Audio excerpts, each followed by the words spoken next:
శుక్లాంబరధరం విష్ణుం శశివర్ణం చతుర్భుజం ప్రసన్నవదనం ధ్యాయే సర్వవిఘ్నోపశాంతయే. మౌనవ్యాఖ్యా ప్రకటిత పరబ్రహ్మతత్వం యువానం వర్షిష్టంతే వశదుషిగణైరావృతం బ్రహ్మనిష్టైః ఆచార్యేంద్రం కరకలితచిన్ముద్రమానందమూర్తిం స్వాత్మారామం ముదితవదనం నమైదం శ్రీ దక్షిణామూర్తిమీడే. అనగానే బండ గురివిందలని లావుగా ఉండేవి ఉంటాయి, చిన్నగా ఉండి కింద నల్లగా ఉండే ఉంటాయి. మనం ప్రస్తుతం బండ గురివిందల గురించి కాదు, కింద నల్లగా ఉండే ఎర్ర గురివిందలు, చిన్న గురివిందల గురించి. ఈ ఎర్ర గురివిందలు అంటండి 5 గురివిందలు కనుక ఎవరి దగ్గర అయితే పెట్టుకున్నారో, లేదా 7 లేదా 9 లేదా 11, మనకు విస్తారంగా దొరికే వాటి గురించి మనం చెప్పేవాళ్ళు లేరు కాబట్టి వాటి విలువ మనకు తెలియదు. ఎప్పుడైతే మనం ఎర్ర గురివిందలను మనం స్వయంగా అమావాస్య రోజు కనుక ఆ చెట్టు దగ్గరికి వెళ్ళి లభించేటువంటి ఎర్ర గురివిందలు పంట పండి లభించేటువంటి కాలంలో అడవికి వెళ్ళి మనం తెలిసిన వాళ్ళ ద్వారా తెప్పించుకుని కానీ అమావాస్య రోజు ఎర్ర గురివిందలను మనం సేకరించి 5 కానీ 7 కానీ 9 కానీ 11 కానీ 21 కానీ ఇంకా వాటిని కొంచెం హనుమంతుడు సింధూరంలో కలిపి తావీజుగా ధరించిన ఒక మూట కట్టుకుని మెడలో కానీ లేదంటే మొలదారంలో కానీ కట్టుకున్న, లేదంటే మెడలో ఒక హారంలాగా మనం ధరించినా కానీ దాన్ని, లేదంటే అల్లించి వెండితో కానీ రాగితో కానీ బంగారంతో కానీ మన తామర పూసలు ఎలా అయితే అల్లుతారో అలా అల్లించి కానీ మెడలో ధరించినట్లయితే సర్వజన వశీకరణ, ధనాకర్షణ. ఆ ఎర్ర గురివిందలు ప్రాణహానిగా ఉండేటువంటి అనారోగ్య పీడితులైన వాళ్ళు కనుక ధరిస్తే తప్పకుండా వాళ్ళు కోలుకుంటారు. చేతబళ్ళు ఇట్లాంటి వాటి వల్ల దుష్ట మారణ మంత్రాలు కానీ దుష్టగ్రహ పీడితులైన వాళ్ళు ఎవరైనా కానీ వాటిని దగ్గర ఉంచుకున్నా ధరించినా కూడా ఆ విషయంగా వాళ్ళు ఏదైనా అనారోగ్య పీడితులైనట్టయితే వెంటనే కోలుకుంటారు అనబడేది కూడా ఉందన్నమాట ఒక విషయం. దీంట్లో చాలా రకాల గురివిందలు ఉన్నాయి. ఇది నల్ల గురివిందలు, తెల్ల గురివిందలు, ఆకుపచ్చ గురివిందలు, ఎర్ర గురివిందలు, ఇలా 4-5 రకాల గురివిందలు ఉన్నాయన్నమాట. వాటన్నిటిలో కంటే చాలా విశేషమైనటువంటి శక్తి కలిగింది ఏదనమాట, తెల్ల గురివింద. ఈ తెల్ల గురివింద గింజలు కనుక మనం సేకరించుకుని ఆ తెల్ల గురివింద గింజలను మనం పరుసులో అట్టిపెట్టుకున్నాం అనుకోండి, ఒక 11 తక్కువ కాకుండా అట్టిపెట్టుకున్నట్టయితే నరఘోష అనేది అసలు ఆ మనిషికి నేను మా గురుదేవులను ఒకప్పుడు అడిగాను, నరఘోష తొలగిపోవాలంటే ప్రధానమైనటువంటి ఏమిటని. ఆయన చెప్పారు, తెల్ల గురివింద చెట్టు వేరునన్నా తావీదులో పెట్టి ధరించాలి, లేదా తెల్ల గురివిందలన్నా తావీదులో పెట్టి ధరించాలి, అథవా ఒక పరుసు లాంటి దాంట్లో కానీ తెల్లటి వస్త్రంలో మూటగట్టి మొలతాడు కట్టుకోవటం కానీ చేసినట్టయితే వారికి నరఘోష ఉండదు నాయన అని చెప్పారు. ఆ తెల్ల గురివిందల లో 2 లక్షణాలు ఉన్నాయి. ఒకటి జనాకర్షణ, ధనాకర్షణ, అంతేకాకుండా నరఘోష నివారణ జరుగుతుందన్నమాట. తెల్ల గురివిందలు కనుక మనం హనుమంతుడు సింధూరంలో వేసి ఒక 2 తెల్ల గురివిందల్ని హనుమంతుడి సింధూరంతో కలిపి తావీదులో పెట్టి కనుక మనం మొలతాడికి ధరించిన కుడి దండకు కానీ, ఆడవాళ్ళైతే ఎడమ దండకు కానీ, లేదా మెడలో కానీ ధరించినట్టయితే వారికి ఎట్టి పరిస్థితుల్లో దిష్టి దోషం తగలదండి. పసిబిడ్డలకు కూడా గురివిందల మాలతో జపం చేస్తారు. పురాతన కాలంలో గురివిందల నానవేసి సూదితో గుచ్చి మాలలాగా చేసి దాన్ని మెడలో ధరించేవాళ్ళు. పూసల పేర్లు అంటారు కదా, ఆ ప్లాస్టిక్ పూసలు కాకుండా ఈ గురివిందుల్లో ఉండే రకరకాల రంగుల యొక్క పూసలని నీళ్ళల్లో నానవేసి 2-3 డేస్ తర్వాత సన్నటి సూదితో గుచ్చి దాన్ని మెడలో ధరించేవాళ్ళు. ఆకుపచ్చ గురివింద ధరిస్తే ఆకర్షణ అంటారు, జనాకర్షణ, సర్వజనాకర్షణ అంటారు. మనం తెల్ల గురివింద కనుక ధరించినట్టయితే ఆకర్షణ ఉంటుంది, నరదృష్టి తగలదు, ధనానికి ఇబ్బంది లేకుండా ఉంటుందన్నమాట. అర్క అంటే సూర్య భగవానుడు, శ్వేతార్కం అంటే తెల్ల జిల్లేడు అని అన్నమాట. తెల్లగా పూసేటటువంటి పువ్వులు కలిగినటువంటి జిల్లేడు చెట్లు నల్లగా పూసే ఉంటాయి అన్నమాట. ఎర్రగా పూసే కూడా ఉంటాయి, చాలా డీప్ ఫారెస్ట్లో ఉంటాయి, అరుదుగా ఉంటాయి అంటారు. మనం బ్లూ రంగుగా పూసే పువ్వులు, అదే నల్లగా పూసేవి బ్లూ రంగుగా పూసేవి విస్తారంగా ఉంటాయి. తెల్ల జిల్లేడు వృక్షాలు అరుదుగా ఉంటాయన్నమాట. మఖా నక్షత్రం వాళ్ళు, సింహరాశి వాళ్ళు కనుక తెల్ల జిల్లేడు వృక్షాన్ని కనుక గృహంలో ఉంచుకుని పూజిస్తే చాలా మంచిది. అయితే గృహంలో ఎందుకు ఉండొద్దు అంటారంటే ముళ్ళ చెట్లు పాలుగారే ఉండకూడదు. ఆ జిల్లేడులో ఉండేటువంటి గుణం ఏమన్నమాట, ఆ యొక్క పాలు కనుక కంటికి తగిలినట్టయితే కన్ను డ్రై అయిపోయి కంటి చూపు పోయే అవకాశం ఉంటుంది. అలాంటి పిల్లలు ఎవరైనా తెలియని వాళ్ళు దాన్ని కనుక ఏదో రకంగా కంట్లో పడినట్టయితే కన్ను పోయే అవకాశం ఉంటుంది కనుక వాటిని మన ఆరోగ్య జాగ్రత్తలు రీత్యానే మన పెద్దవాళ్ళు వాటిని ఇక్కడ ఉంచకూడదు, గృహంలో ఉండొద్దు, దూరంగా ఉండాలని చెప్పారు. అయితే మనం తగిన జాగ్రత్తలతో దాన్ని ఒక కోటలో తులసమ్మని ఎలా పూజిస్తామో ఆ విధంగా తెల్ల జిల్లేడు వృక్షాన్ని కనుక కొన్ని నక్షత్రాల వాళ్ళు ఎవరైనా సరే పూజించినట్లయితే ధనాకర్షణ అన్నమాట.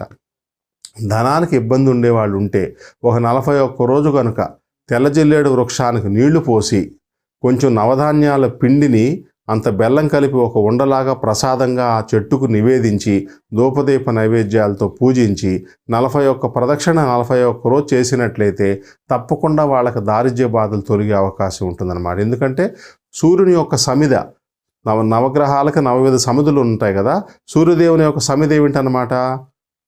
అందుకే ఎంత ఎండలో కూడా జిల్లేడు చెట్టు మాడే అవకాశం ఉండదు, నల్లగా మాడిపోదండి. ఎంత ఎండలో కూడా అది బ్రతికే ఉంటుందన్నమాట.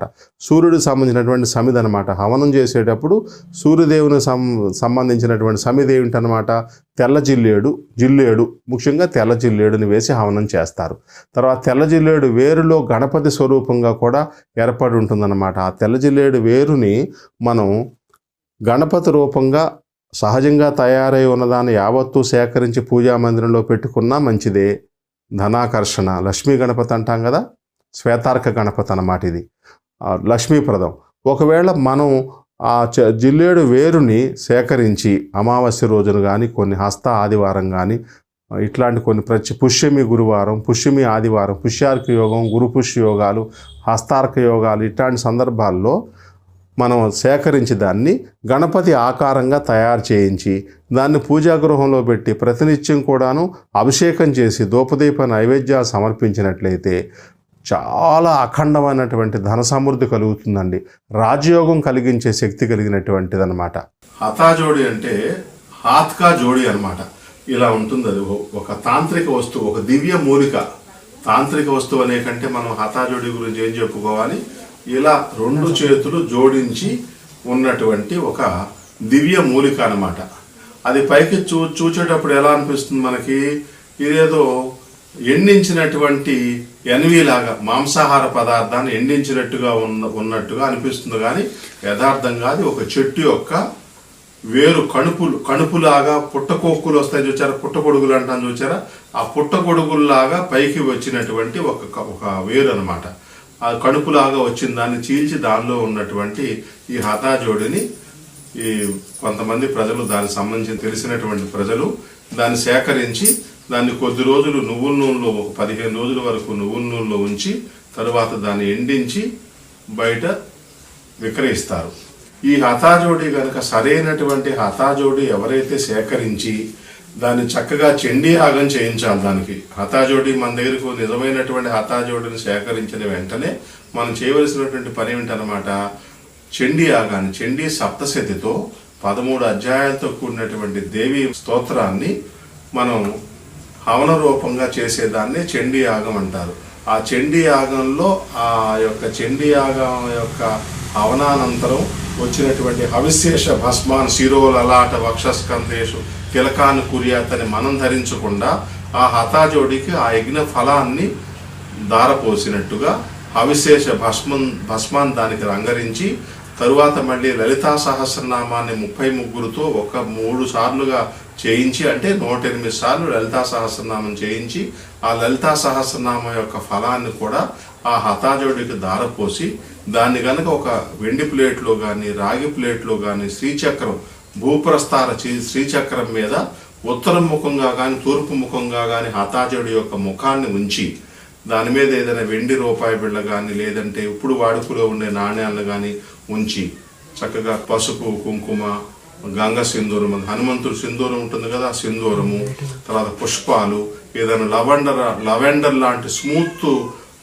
సుగంధాన్ని వెదజల్లేటువంటి ఈ సెంట్స్ ఉంటాయి, అత్తరు ఉంటుంది చూచారా, దాన్ని కూడా ఒక పువ్వుకి రంగరించి దాని మీద పెట్టి లవంగాలు 2 ఒక యాలుక సమర్పించి చిన్న బెల్లం ముక్క కూడా సమర్పించి ఓం కిలికిలి నమః స్వాహ అని కానీ ఓం నమ చండికాయ అని కానీ చండీ నవార్ణ మంత్రాలు కానీ ఏదైనా ఒక మంత్రాన్ని కనుక కొంతసేపు జపం చేసినట్లయితే సర్వం కూడా వశ్యం అనమాట. జనాకర్షణ, ధనాకర్షణ, శత్రువులు కూడా మన ఏమి చేయలేరు. వ్యాపార స్థలంలో పెట్టినట్టయితే ఆ వ్యాపారం అనంతంగా వృద్ధి అవుతుంది. ధనాగారంలో ఉంచితే ధనం వృద్ధి అవుతుంది. దేవతా విగ్రహాల దగ్గర పెడితే దేవతా విగ్రహాలు కూడా మనకు చప్పులు ప్రసన్నం అవుతాయి. పశువుల శాలలో ఉంచితే కూడా పశువులు చక్కగా ఒక తావిలాగా కట్టేయచ్చు. ఒక గులాబీ రంగు వస్త్రంలో కానీ ఎర్ర వస్త్రంలో కానీ పశువులు కూడా చక్కగా ఆనందంగా పాలు ఇచ్చేదానికి భూతపాదులు ఉండవు. వాటికి కూడా గాలి ధూళి సోకే అవకాశం ఉండదు. రియల్ ఎస్టేట్ బిజినెస్ చేసేవాళ్ళు బాగా దీన్ని గుర్తుపెట్టుకోవాలి. ఈ హతాజోడి అనేటువంటి పదార్థం ఎవరైతే గనక చిన్న సైజులు సేకరించి, పెద్దవి ఉంటాయి, చిన్నవి ఉంటాయి, ఈ మాదిరి ఉంటాయి, ఈ మాదిరి కూడా ఉంటాయి అనుకోండి, చిన్న హతాజోడిని సేకరించి ఈ చండీయాగం చేయించి లలితా సహస్రనామ జపం చేయించి చండీయాగ ఫలాన్ని, ఈ లలితా సహస్రనామ ఫలాన్ని హతాజోడికి దారపోసి దాన్ని తావీదులో మెడలో ధరించినట్లయితే రియల్ ఎస్టేట్ బిజినెస్ చేసే వాళ్ళకి ఎంతమందికి అది మేము ఇచ్చినందువల్ల ప్రయోజనం పొందామని చెప్పారంటే లెక్కే లేదనమాట. అయితే స్వచ్ఛమైనటువంటి నిజమైనటువంటి హతాజోడిని మనం సేకరించాలి. చండీయాగం నిష్ణాతులతో చేయించాలి. లలితా సహస్రనామాన్ని కూడా తప్పులు లేకుండా చదివే వాళ్ళతో లలితా సహస్రనామాన్ని 108 సార్లు లలితా సహస్రనామం చేయించి ఆ నీటితో ధారపోయాలన్నమాట. ఈ హతాజోడి యొక్క మహిమ అంత అని చెప్పడానికి లేదనమాట. ఏదైనా వ్యాపార సంస్థలో ఓ చిన్న సీసాలో నిలబెట్టి ఉంచి రోజు పసుపు, కుంకుమ, హనుమంతుడు సింధూరము, 2 లవంగాలు, 1 యాలుక, 1 లవెండర్ సెంటు అద్దినటువంటి ఒక ఎర్రటి పుష్పాన్ని సమర్పించి ధూపం వేసినట్లయితే చాలా గొప్పగా సరుకుల దుకాణాలు కానివ్వండి, బట్టల షాపులు కానివ్వండి, నూనె వ్యాపారస్తులుగా ఏ వ్యాపారమైనా సరే కూడా అద్భుతంగా పుంజుకుంటుంది అనమాట. లక్ష్మీ గవ్వల గురించి మనం తెలుసుకుందాం. పురాతన కాలంలో గవ్వల్నే ధనంగా చలామణి చేసేవారు. చాలా పురాతన కాలంలో నువ్వు చూడండి, ఒక తప్పుడు ఏదైనా తగువులు జరిగినప్పుడు, 2 వ్యక్తుల మధ్య ఏదైనా ఘర్షణ జరిగినప్పుడు నువ్వు గుడ్డి గవ్వకు కూడా చెల్లవరా అంటారు. అంటే ఏంటన్నమాట, 1 రూపాయి కూడా చెల్లవరా అన్నట్టు అనమాట. ఆ లక్ష్మీ గవ్వలను గనక మనం చక్కగా మొక్కవోనటువంటి పగలనటువంటి తెల్లగా ఉంటాయి అన్నమాట లక్ష్మీ గవ్వలు అంటే. ఆ లక్ష్మీ గవ్వలను గనక మనం సేకరించి వాటిని మన పర్సులో పెట్టుకున్న, ఇంటి సింహద్వారానికి ఒక 11 తక్కువ కాకుండా కట్టుకున్న, దీపావళి అమావాస్య రోజు కానీ హోళీ రోజు కానీ మనం ఆ లక్ష్మీ గవ్వలను చక్కగా ఒక ప్లేట్లో ఒక 11 తక్కువ కాకుండా ఎన్నైనా సేకరించి వాటిని అమ్మవారి స్వరూపంగా, లక్ష్మీదేవికి చాలా ఇష్టమంట. లక్ష్మీ గవ్వలతో ఆవిడకి పూజ చేసిన, అష్టోత్తరం చేసిన, మనం అక్షతలు ఎలా వేస్తాం అట్లా ఆ గవ్వతోనే అమ్మవారికి చక్కగా మనం అర్చన చేస్తే కూడా పుష్పాలతో, తామర పుష్పాలతో అర్చన చేస్తే ఎలా అయితే అమ్మవారు సంతోషిస్తారో అలా లక్ష్మీ గవ్వలతో అర్చన చేస్తే కూడా సంతోషిస్తారని చెబుతారు.